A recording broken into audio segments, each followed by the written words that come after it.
your strength and show me your weakness. We're in this together now. We're in this together now. Give me your love and tell me your secrets. 'Cause we're in this together now. Yeah, we're in this together now.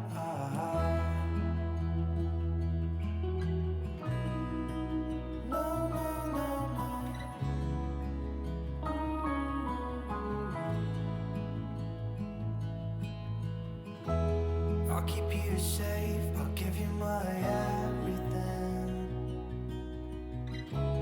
Even if we're falling down, even if we're falling down, all of me is yours, every part of me.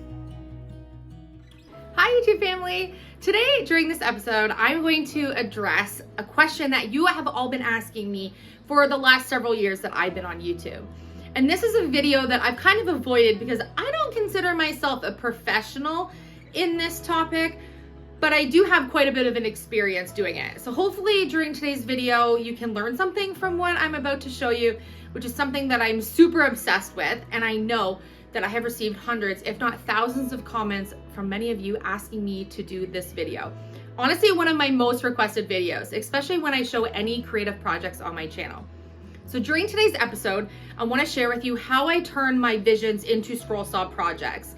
Whether you have a scroll saw or not, I think this is a really interesting video to show you how you can turn your ideas into something into a custom project. And you don't have to have a scroll saw per se to kind of follow along with something that I'm working on today.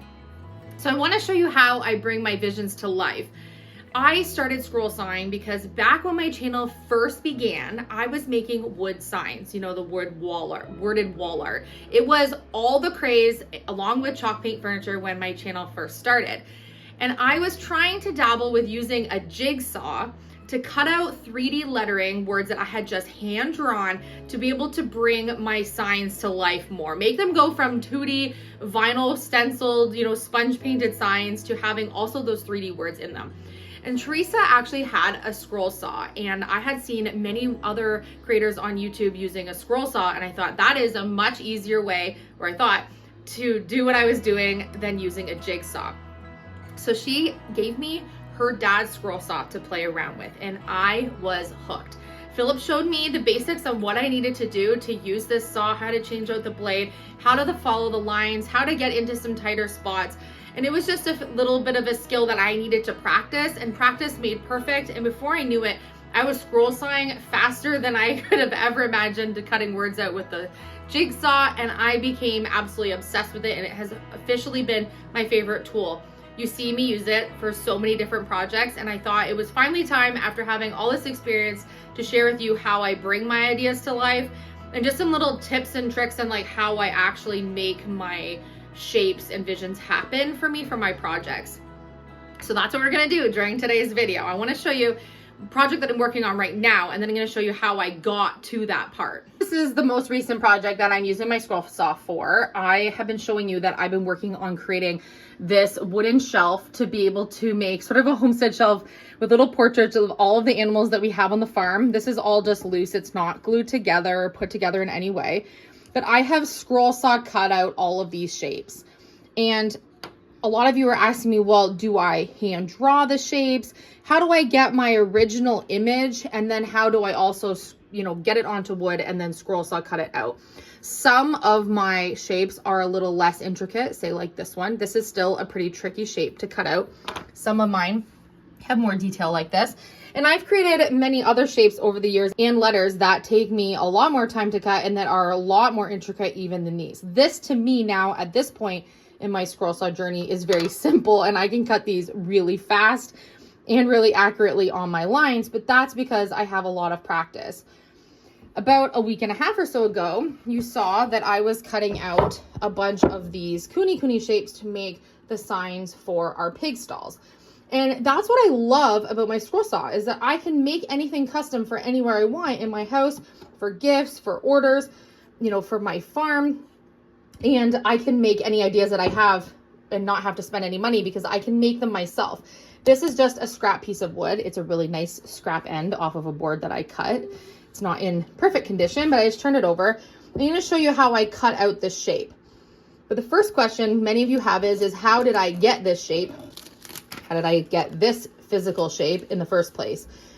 I just so happen to be someone who can hand draw things. I can look at an image of a pig, like a realistic image of a pig, and I can look at it and my eyes just work in following shapes and lines and texture, and I can just draw with a piece of paper and make myself a pig. Not everybody can do that if you don't have a lot of practice drawing like I do.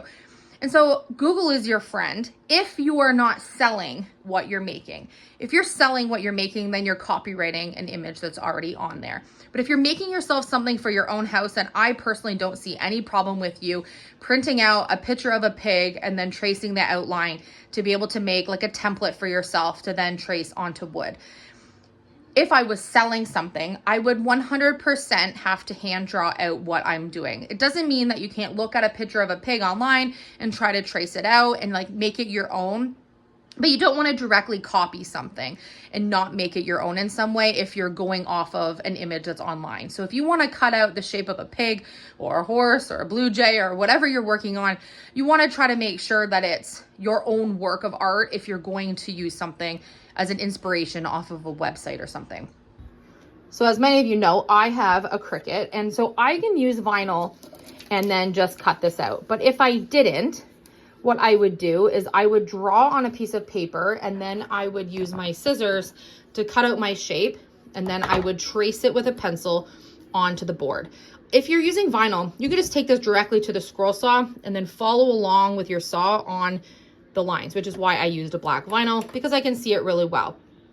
If you're using a piece of paper and you trace it on, you're going to be obviously left with the lines of tracing it.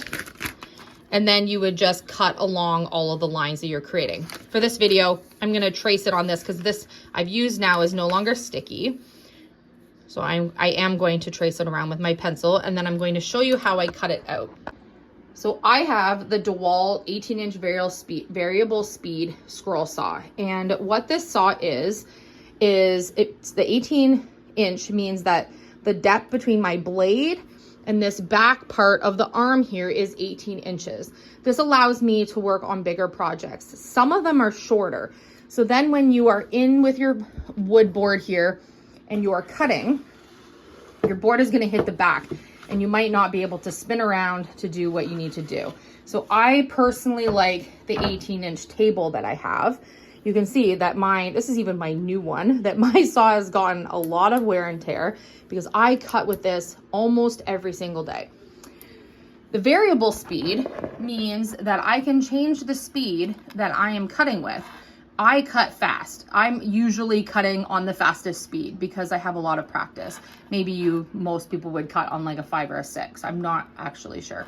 But you can slow it right down to a 1, between a 1 and an 8, which is why this is called a variable speed, because depending on what I'm working on, I can cut at whatever speed that I want just simply by turning the dial. I can also adjust the tension that my blade is at, and I like to have a pretty tight tension on mine, so I'm usually working on a 4, and that is the tension on how tight my blade is when I'm cutting. And I like to cut with a pretty thin, I would say not the thinnest, but a pretty thin blade. And how I change that out is I just take my tension all the way down so there's no tension. You can see my blade is very loose, and I can undo here, which releases the blade from the top, okay? And then underneath here, you can see all my sawdust because I'm working, there's another dial that I can turn, and that will release the blade completely. It's just the same as the top, it just tensions this tight into here. But I wanna use my saw right now, so I'm gonna leave that tight, and I'm going to tighten this back up. And then before I cut, I need to make my tension back up to where I want it to be. Now I do have a stand, a black stand. It's a metal stand that my scroll saw stands on so that it doesn't shift and move on a table that I'm working on. It keeps it in place. It just bolts it right into it, and I can stand at it at a comfortable height to be able to cut. I'm working currently in the dining room side of our kitchen, which I know most people wouldn't be willing to do in their house, but I have been working on lots of orders and customs, and my studio space has no heat. So I work here in the house, Philip's totally okay with it.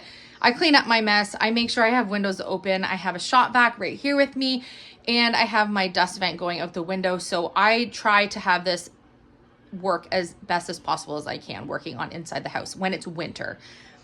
When it's nice out, you'll often find me cutting out on the front porch. Okay, so I want to show you how I'm going to do this. If you don't have a Cricut or some type of a vinyl cut machine, this is 95% of the time what I do, because I draw my own designs. So I'll take a piece of scrap cardboard, like a thinner cardstock or cardboard, and I will draw out my shape.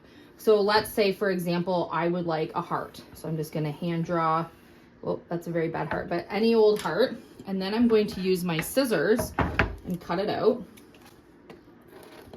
This might not have been my best heart in my lifetime. Okay, so now I have my template. So there's my cardstock template. And I use the cardstock because paper is more flimsy when you're trying to trace around it, whereas the cardstock will stay into place. And then I will take my board, hold it in place, and I will trace it out onto my wood piece, my scraps. I keep all my scraps, whether they're big or small. I keep them in a bin because sometimes you're just working on something small and you don't need a whole new board to work with. So I can now take this to my scroll saw and cut it out. I also did one here in the vinyl that I could have a perfect heart, but just want to show you how I create the templates. Okay, so I'm going to take this to my saw. So I'm going to make this a little easier to work with so I can show you. So I'm just going to cut around my heart.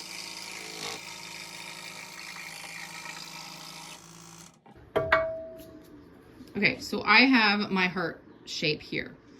And what I'm going to do is I'm going to start right here and I'm going to work my way all the way around. And I'm likely, because I have some experience, going to get all the way to this spot here. And then I'm going to remove it. And then I'm going to come around here and cut all the way this way. Because I've been doing this for a really long time, I can cut this whole thing out in one piece and not have to make any exits on my way out. But I'm going to show you how I would do it if I was beginning. So I have my speed set pretty high and I have my tension set, and I'm going to turn on. I'm going to let you hear what it sounds like. It's not too loud. It's a little bit quieter on my stand because it's not vibrating on the table at all, but because I don't have my stand. And I'm going to start here. You want to make sure you keep your fingers back, give yourself some space. And I'm going to come in on an angle. And you can cut as slow or as fast as you want.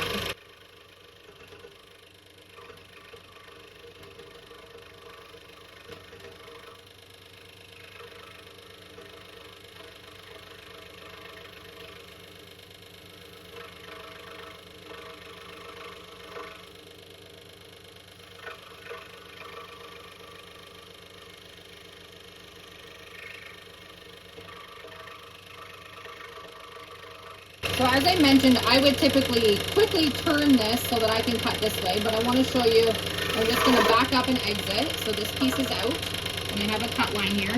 Now I'm going to cut from this side.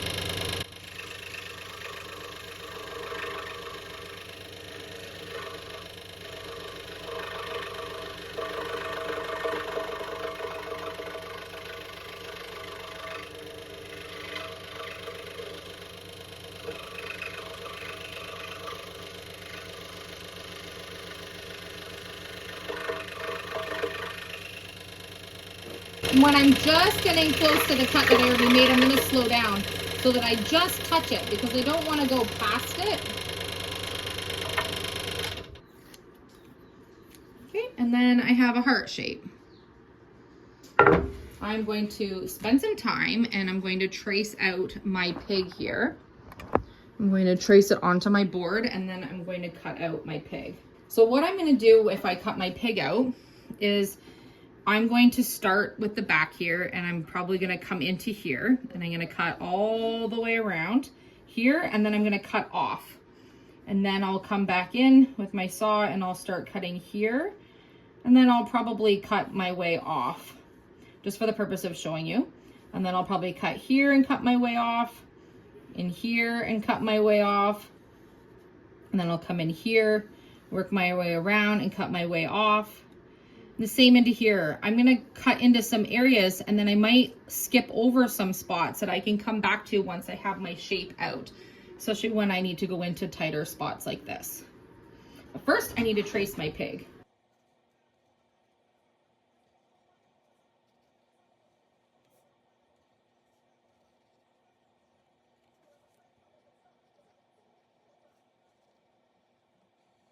If you are just starting out with the scroll saw, I would say that drawing just some wavy, squiggly lines like this on a board and practicing is going to be beneficial for you.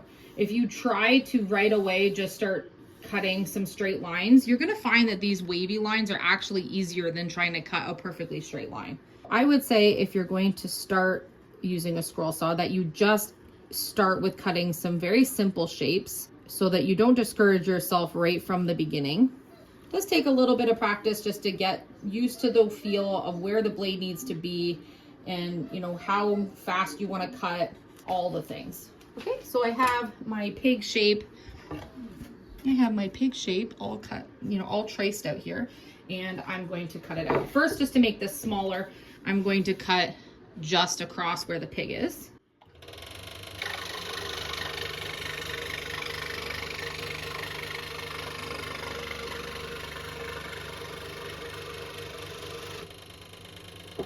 You're going to get more comfortable cutting either clockwise or counterclockwise. I personally cut counterclockwise. I'm more comfortable that way. So I'm going to start counterclockwise.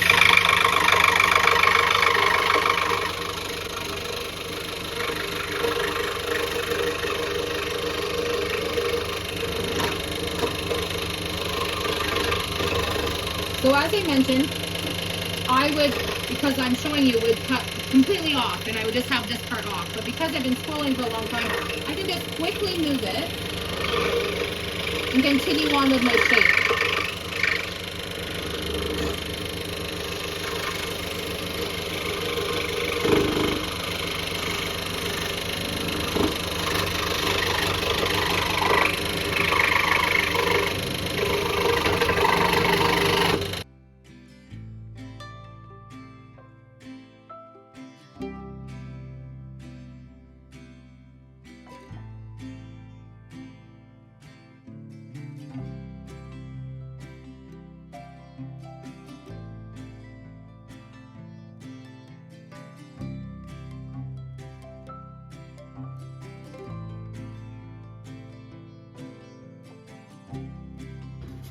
And when I'm cutting, I'm not pushing my wood through the blade. I'm kind of letting it just take me on the ride and I'm just steering. And what I'm doing is I'm putting just a little bit of pressure to make sure that my wood is against flat here. I'm not pushing like hard. You can see from the tension of my fingers, like I'm just putting my hands on the wood and I'm guiding it through the blade. Kind of like when you're using a sewing machine. You're holding your fabric against the base or the table of your sewing machine and you're guiding it into the actual stitching. Similar to that.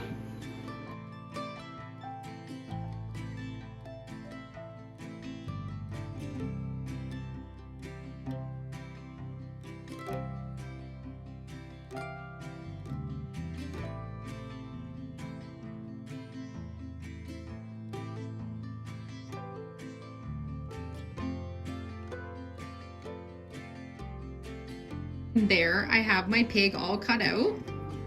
So I'm gonna just go here because my blade went just a little bit off where I wanted to on the tummy, because my saw is not on my table, so it's just shifting on my, it's not on my stand, so it's just shifting on the table a little bit.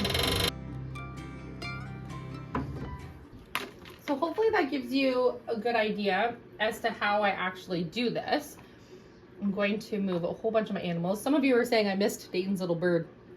He was right here. I haven't made the bees yet, so I need to do that. Probably should do that today. And I loved your guys' idea. Love the idea you all had about making the bees like a little beehive and then having maybe a little wire or something that had the bees kind of go elsewhere on this shelf, which I thought was really cute. So I'll probably come up with an idea for that somehow.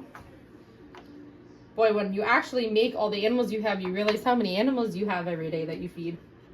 Okay, so I'd like to do some stain on my actual shelf pieces.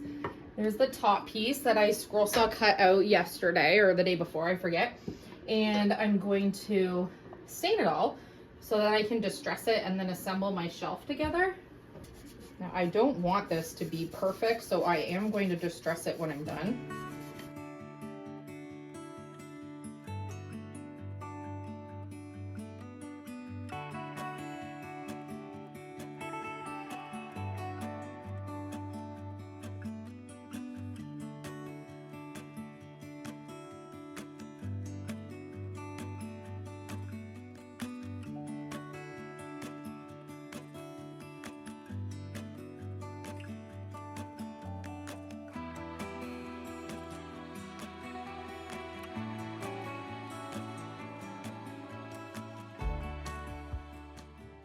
Obviously have not painted my animals yet, but there is sort of the idea of the shelf. And then I also have Dayton's little bird, and then I need to make our little beehives. But that's so cute. Remember, these are all gonna be painted, so they're gonna be really colorful. And then the background on my wall will be white. So all of the spaces in between here behind will be white. I'm not sure if I should do like a vertical shiplap backer on this or if I should just leave it like that where the white is on the wall, but I think it's gonna be so cute when I'm done.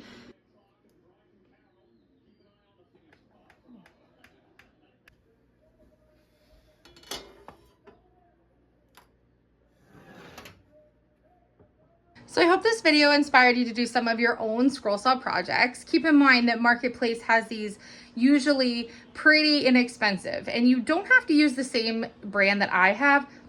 Because I upgraded from one that was very crickety and old, it was harder for me to learn on one that didn't work as smoothly as this DeWalt does.